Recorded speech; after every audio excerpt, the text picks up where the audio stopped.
Umiiwas sa krimen ay hindi kailangang maging mahirap. Sa pamamagitan ng pag-iingat at pagiging alerto, kaya nating bawasan ang tsansa na maging biktima. Sa video ito, makikita ang isang lalaki kung paano niya niyaya makipagkita ang isang babaeng nakilala niya sa social media. Agad namang nagtiwala at pumayag makipagkita ang babae. Naganap ang kanilang pagkikita sa isang cafeteria at mapapansin na ang babae ay mabilis na nahulog ang loob at pumayag na sumama sa bahay ng lalaki. At nang makarating ang mga ito sa bahay ng lalaki ay napagpasyahan nilang uminom ng alak. Pagmasdan ng babaeng nagpaalam saglit upang pumunta sa palikuran. Habang ito ay wala, mapapansin ng lalaki na may nilagay sa inumin nito.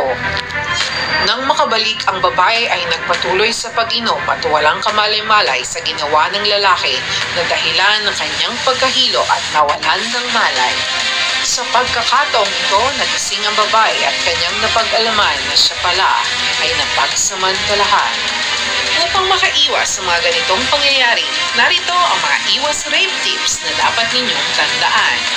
Laging ipaalam sa magulang ang inyong pupuntahan at kung sino ang mga kasama.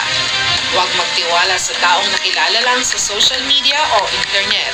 Maaaring hindi totoo ang mga impormasyon na nababasa. Huwag uminom ng alak kasama ang barkada at mga bagong kakilala. Madalas ang biktima ng rape ay lasing. Kung makakaramdam ng pambabastos, umalis agad at pumunta sa ligtas na lugar o i-report sa pinakamalapit na police station.